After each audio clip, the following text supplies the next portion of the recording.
Bagian berikutnya ini tentang interrupt. Apa itu interrupt? Interrupt secara umum adalah aktivitas yang akan menghentikan aktivitas lain yang sedang berjalan. Kalau di komputer, ya misalnya CPU sedang memproses sesuatu, kemudian ada paper jam misalnya, ya maka aktivitas yang dilakukan oleh CPU tadi akan dihentikan. Jadi paper jam tadi akan menjadi penyebab aktivitas berhenti, sehingga contoh interrupt tadi adalah paper jam. Nah, kalau paper jam itu adanya di printer, jadi sumber interrupt-nya berarti dari printer. Namun sebenarnya sumber interrupt itu bisa dari hal-hal yang lain, tidak hanya dari device. Jadi ada 4 sumber yang bisa menjadi adanya interrupt. Yang pertama bisa dari program. Nah, kalau dari program biasanya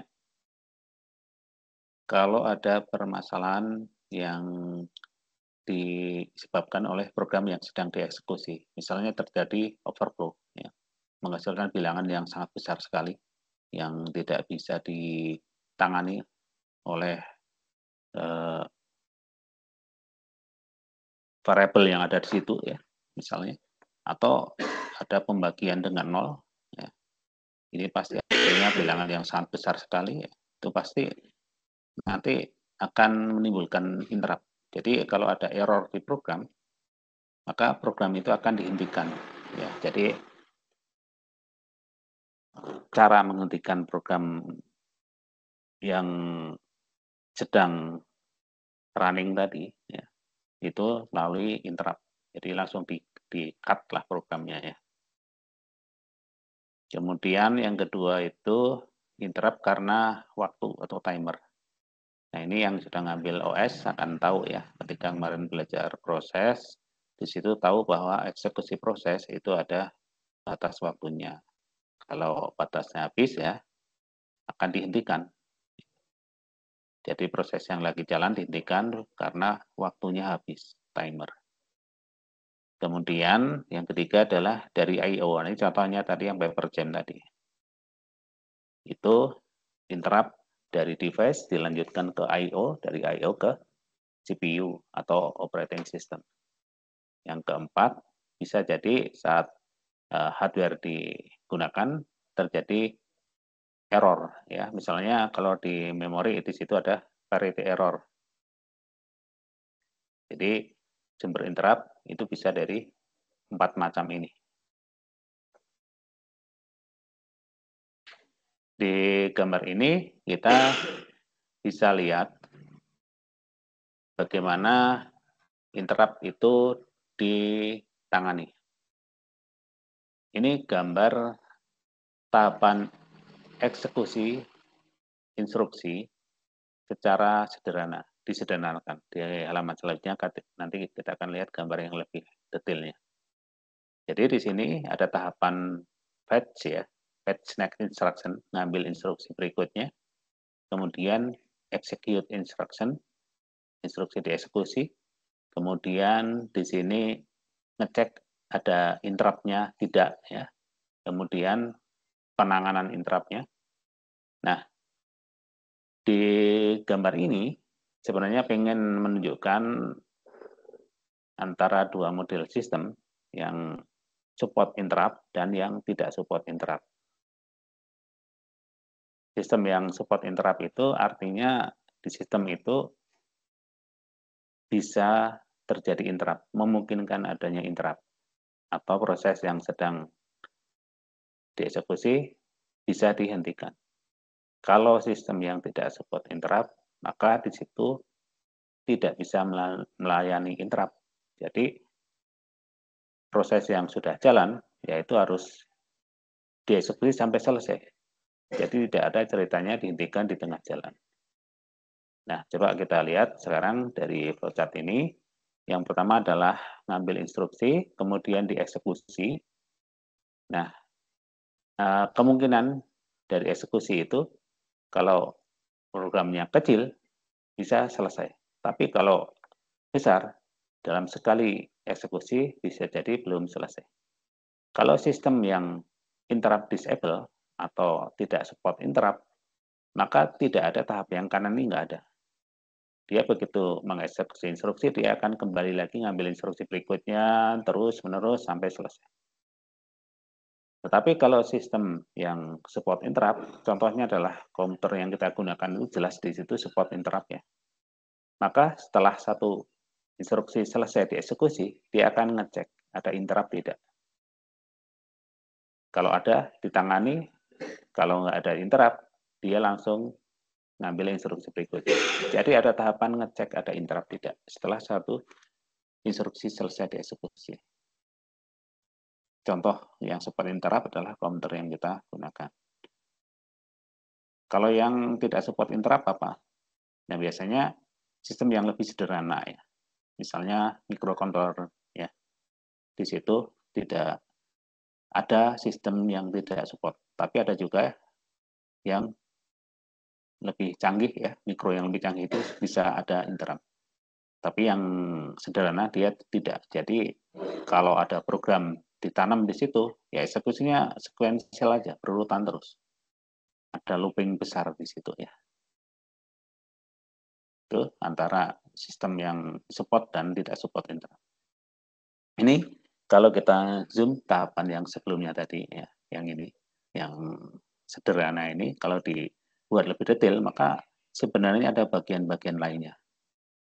Ini hanya sekedar introduction saja, karena nanti bagian detailnya kita akan bahas ini lebih detail di bahasan selanjutnya ketika kita bahas tentang CPU ya. Nah, di sini nanti akan dibahas lebih detail. Jadi ini sekedar pengenalan awal aja. Coba kita telusuri ya. Oke, nah di sebelah kiri ini ada instruction fetch, kemudian di bawahnya ada instruction address calculation, ini ada instruction operation decoding, dan seterusnya. Nah, kalau di halaman sebelumnya tadi, yang terjadi adalah ada fetch, execute, ya, kemudian check interrupt. Fetch itu di sini. Ya. Ini ada fetch, kemudian di sini tidak ada data execute, tapi ada data operation. Ya. Jadi data operation itu atau execute tadi di sini. Ya. Kemudian yang interrupt itu adanya di sini. Nah, di antara operasi utama ternyata ada yang lain-lainnya. Ini misalnya instruction address calculation ya. Jadi alamat instruksi ya, nanti detailnya di bahasan tentang CPU ya. Sebenarnya ada ini ya, instruksi itu ada alamatnya, itu akan diproses. Terus diterjemahkan, itu instruksinya apa? Apakah penjumlahan, pengurangan, perkalian, dan sebagainya. Jadi instruksi itu akan nanti diterjemahkan. Kemudian mengambil operan, operan fetch ya. Namun sebelum mengambil operan itu akan ditentukan dulu. Operan itu maksudnya gini, kalau operasi penjumlahan itu kan harus ada dua bilangan ya. Nah operan yang dimaksud ini adalah misalnya bilangan yang kedua apa. Nah biasanya bilangan pertama di instruction fetch ini sudah terambil ini bilangan pertamanya. Nah operan ini mengambil bilangan keduanya. Nah untuk tahu lokasi bilangan kedua di situ ada operan address calculation. Lokasinya ada di mana dulu ya. Kalau operannya lebih dari satu ya ini bisa berulang-ulang. Terus setelah operannya ada, dilakukan operasi, ya. Misalnya penjumlahan, pengurangan, dan seterusnya. Kemudian akan disimpan, ini operan store, hasilnya disimpan, hasil operasinya. Nah, akan disimpan mana? Itu akan ditentukan alamatnya ya, untuk menyimpan. Nah, ini tahapan pemrosesan instruksi adalah ini. Nah, setelah satu instruksi, baru di situ akan ngecek ada interrupt tidak. Jika nggak ada, dia lanjut ke sini. Jika ada, tangani interrupt. Setelah selesai tangani, baru kembali lagi ke sini. Ya. Oke, nanti di bahasan tentang CPU, kita akan ketemu lagi dengan tahapan-tahapan seperti ini. Nah, apa yang terjadi? Apa yang dilakukan komputer kalau ada interrupt? Secara umum ini yang dilakukan, program yang sedang dieksekusi dihentikan, kemudian simpan konteks. Konteks itu adalah isi register yang ada di CPU. Itu macam-macam ya.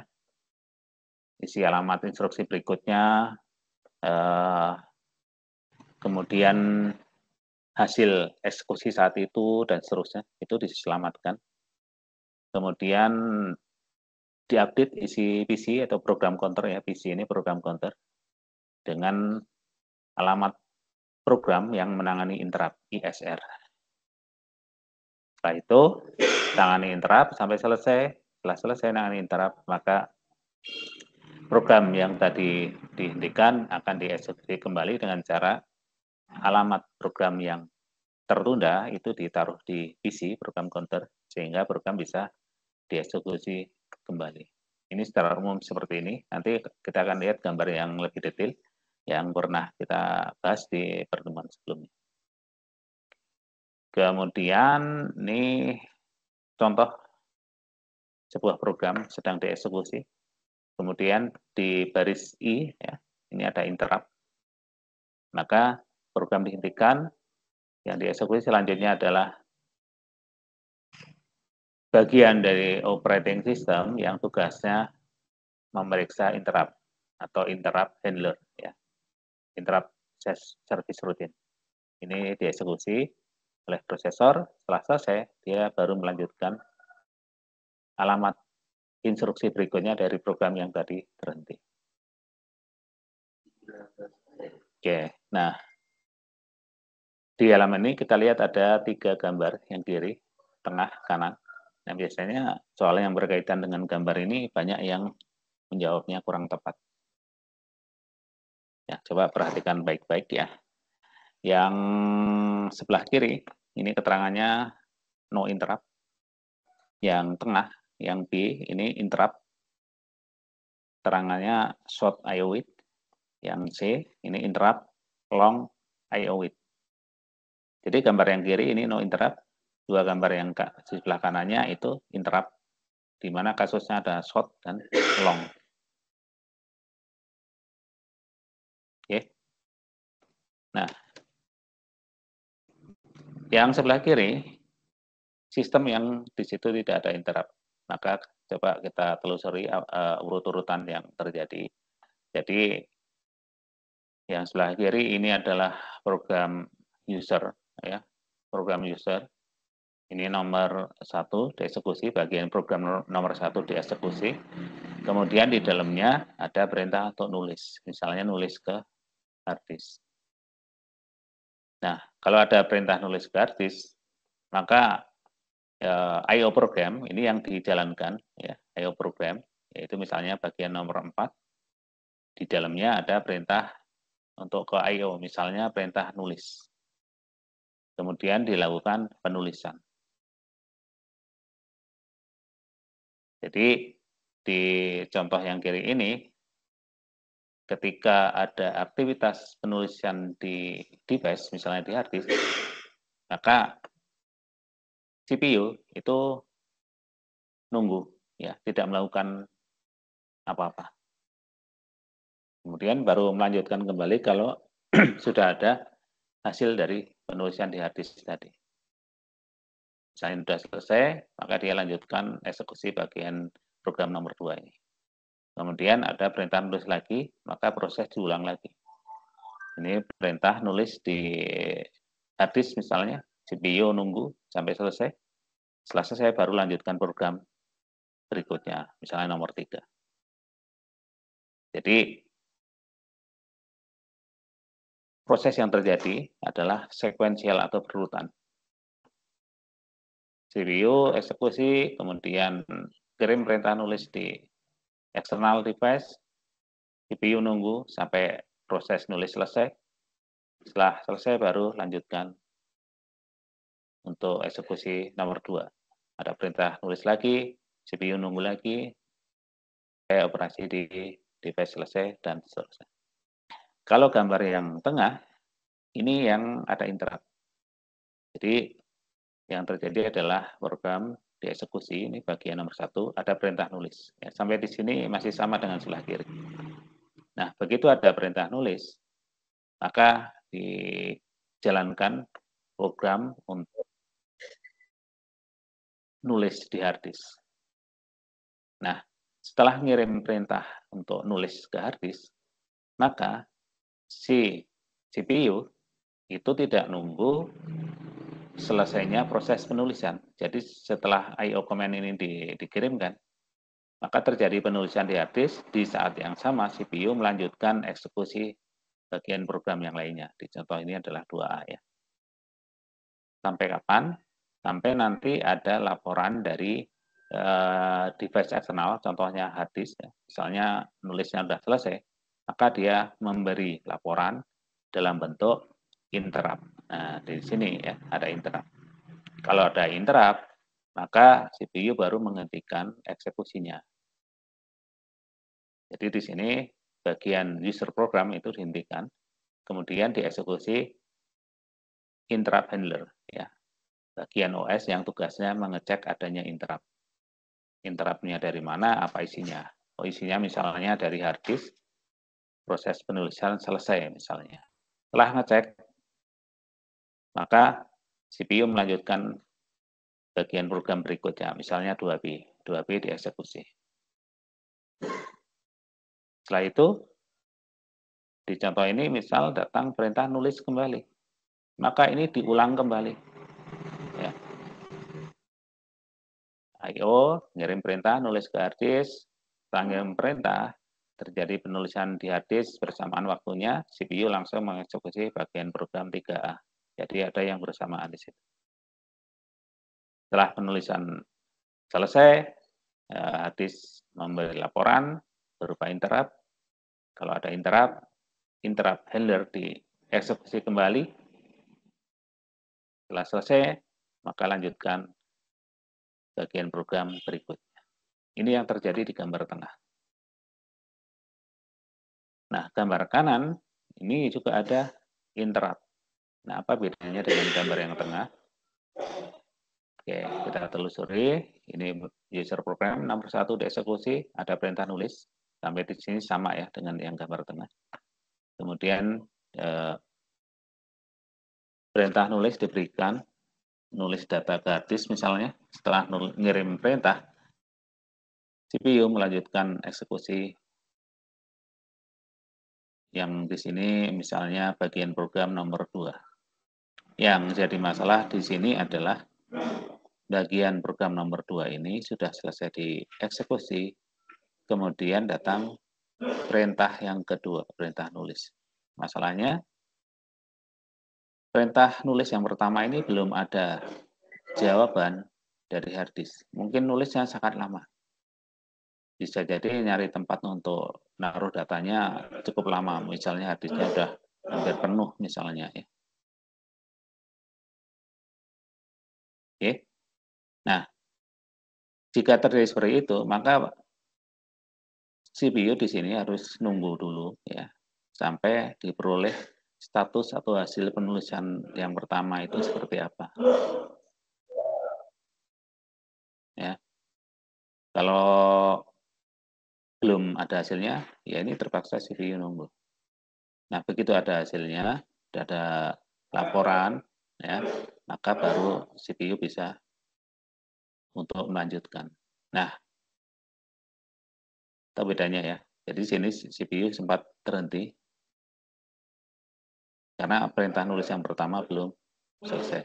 Nah, begitu sudah ada interrupt, ada laporan, maka dijalankan interrupt handler seperti ini, ya, untuk ngecek.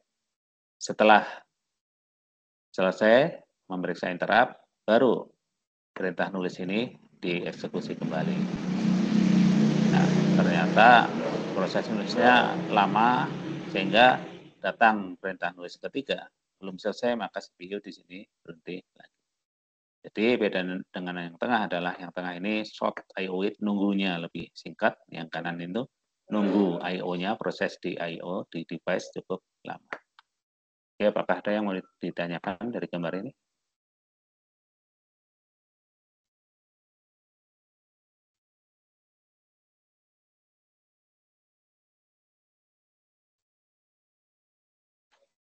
Oke, tidak ada. Nah, kita lihat coba dari si time ya, time-nya. Ini gambar yang without interrupt nih. Yang kanan ini yang dengan interrupt. Ini yang short IO wait yang ini ya. Nah, kalau dari sisi waktu urut-urutannya maka ini nomor 1 dieksekusi, kemudian nomor 4 ya, nomor 4 itu ini. Ini ya. Ngirim perintah di device. Nah, saat ada operasi di device, ini CPU-nya nunggu ya. Ini gambar yang ini yang kiri ya. Ini saat ada operasi di device, CPU-nya nunggu. Kemudian setelah operasi di device selesai, dilanjutkan bagian nomor 5, kemudian nomor 2, nomor 4 lagi. Nah, ada operasi di device, CPU nunggu lagi, kemudian lanjutkan nomor 5, nomor 3. Startnya di sini, selesainya di sini. Ini gambar yang sebelah kiri. Kemudian yang kanan ini adalah gambar yang B ya, yang short IO wait. Maka urutannya bagian 1 dieksekusi, kemudian 4, kemudian ada operasi di device. Nah, ini bersamaan dengan 2A ya. Ini yang membedakan di sini. Jadi CPU tidak nunggu operasi di device selesai. Tapi sebelum selesai, ini sudah melanjutkan mengeksekusi nomor 2A. Setelah itu nomor 5 dieksekusi, nomor 2B ya, 2B itu yang ini ya. Ini, nomor 5 itu ini interrupt handler ya, penanganan interrupt, terus 2B ini. Kemudian nomor 4 kembali diulangi, ini perintah ngirim nulis di hard disk atau di device. Kemudian di kotak ini terjadi aktivitas nulis di hard disk bersamaan dengan mengeksekusi kembali bagian program nomor 3. Kemudian setelah itu dieksekusi nomor 5. Nomor 5 itu apa? Adalah interrupt handler. Mengecek interrupt yang dari device. Setelah itu, maka dilanjutkan potongan program 3B. Nah, di gambar yang interrupt ini, startnya di sini, finish-nya di sini. Artinya apa? Lebih cepat dibanding yang tidak ada interrupt-nya. Ya, karena dia selesainya di sini. Nah, kalau gambar yang ini yang dibandingkan itu yang ini ya, yang A, yang tanpa interrupt, dengan yang long IO wait yang ini. Nah, kita lihat yang long IO wait ini ya, nomor 1, nomor 4, kemudian yang dieksekusi berikutnya adalah nomor 2 ini dengan aktivitas di IO, misalnya penulisan di hard disk. Yang jadi masalah, penulisannya ini cukup lama. Bagian nomor 2 selesai, nomor 2 itu yang ini ya, nomor 2 selesai. Ini operasi yang di hard disk atau IO belum selesai. Sehingga datang perintah nulis yang kedua. Efeknya di sini ya, gambar yang ini, CPU saat itu nunggu. Ya. Karena perintah nulis yang pertama belum ada laporan. Nah, setelah ada laporan berupa interrupt, dilanjutkan nomor 5. Nomor 5 ini adalah penanganan interrupt. Ya. Setelah dicek, maka dilanjutkan bagian program nomor 4. Ya. Bagian nomor 4, dan ada operasi penulisan lagi yang kedua. Nah, di sini penulisan di hard disk lama lagi sehingga ada nunggu ya, persoalan nunggu dulu. Nah, Kalau gambar A dengan yang long IWait dibandingkan, ini yang tanpa interrupt startnya sini, selesainya sini, yang long IWait startnya sini, selesai sini. Nah, jadi long IWait ini masih lebih cepat dibanding yang tanpa interrupt. Walaupun di situ sempat terjadi kondisi di mana CPU nunggu. Kalau yang operasi di I/O-nya lebih cepat, maka ini proses selesainya lebih cepat lagi. Ya.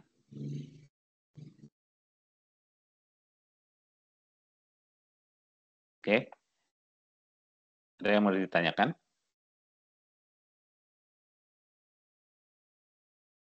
Baik, kalau tidak ada, kita lihat sekarang ini model sistem yang bisa menangani interrupt dan sistem yang hanya bisa menangani satu interrupt dalam satu saat.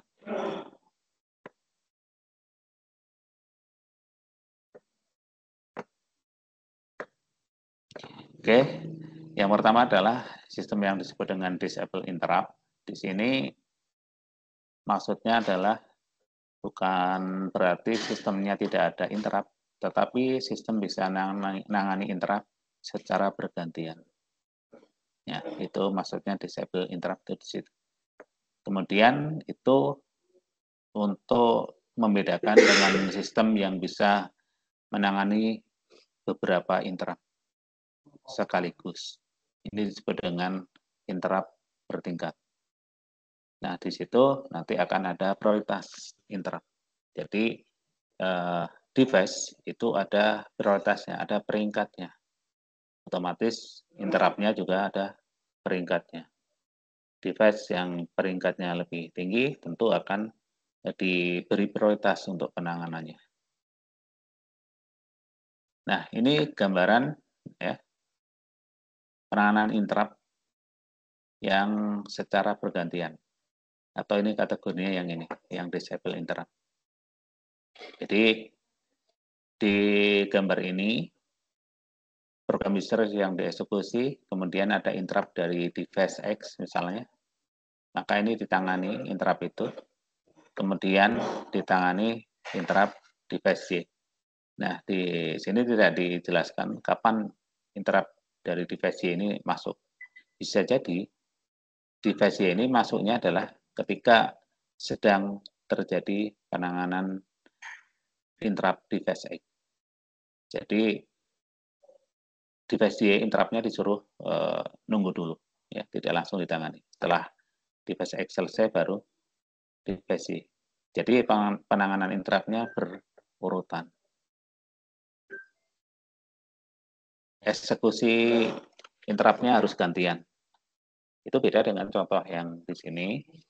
Jadi contohnya di sini misalnya device X ya, ini mengirimkan interrupt kemudian ditangani. Ketika sedang ada penanganan device X, datang interrupt dari device Y. Nah, saat itu karena prioritas device Y ini lebih tinggi, maka penanganan interrupt device X ini dihentikan, ditunda. Kemudian langsung penanganan interrupt device Y dikerjakan dulu, setelah selesai baru dilanjutkan penanganan interrupt device X. Setelah selesai baru kembali ke user program. Ya, jadi ini bertingkat. Interrupt penanganan interrupt belum selesai, ada interrupt yang lebih tinggi, maka langsung berpindah penanganan ke interrupt yang lebih tinggi. Oke, bisa ya dipahami ya bedanya. Ini contoh ini user program di timing ke-10 ya, terjadi penanganan interrupt dari printer ini. Kemudian penanganan interrupt untuk printer belum selesai, di time ke-15 datang ya, ini interrupt dari communication, misalnya dari LAN misalnya, sampai time ke-25, kemudian dilanjutkan dengan penanganan interrupt dari disk ya, sampai time ke-35. Setelah itu baru dilanjutkan penanganan interrupt dari printer sampai time ke 40. Ya, setelah selesai baru lanjutkan program user. Oke, dari gambar ini device yang paling rendah prioritasnya yang mana? Yang device yang mana? Ada yang tahu? Printer. Iya, ini yang dikalahkan ya. Kalau yang paling tinggi yang mana nih? Kalau dari gambar ini ada yang tahu yang paling tinggi yang mana?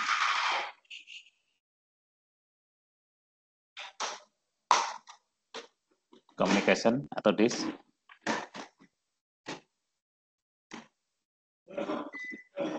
Ya, kalau dari gambar ini antara communication sama disk itu tidak bisa ditentukan dengan pasti ya. Mana yang lebih tinggi? Karena apa? Karena kapan datangnya disk ini ya, interrupt dari disk kapan datangnya itu tidak diinfokan di sini ya, di time keberapa dia datang. Oke. Kalau dia datangnya di time ke sini ya, ke berapa ini? Misalnya 10 ya. 10 itu printer ya. Ke 12 misalnya ya. Datangnya ke 12, kemudian ISR ini time ke mungkin sebelumnya lagi ya, karena ini didahulukan kan. Kalau seperti itu berarti ISR lebih tinggi ya dari disk. Tapi karena nggak ada info kapan datangnya interrupt, di sini kita tidak bisa menentukan antara ya communication dengan disk itu mana yang lebih tinggi. Bisa juga keduanya sejajar. Ya. Tapi yang jelas printer ini yang paling rendah. Tandanya apa? Jadi dia sedang dilakukan penanganan interrupt, ternyata di interrupt lagi. Berarti dia paling rendah. Oke. Apakah ada yang mau ditanyakan?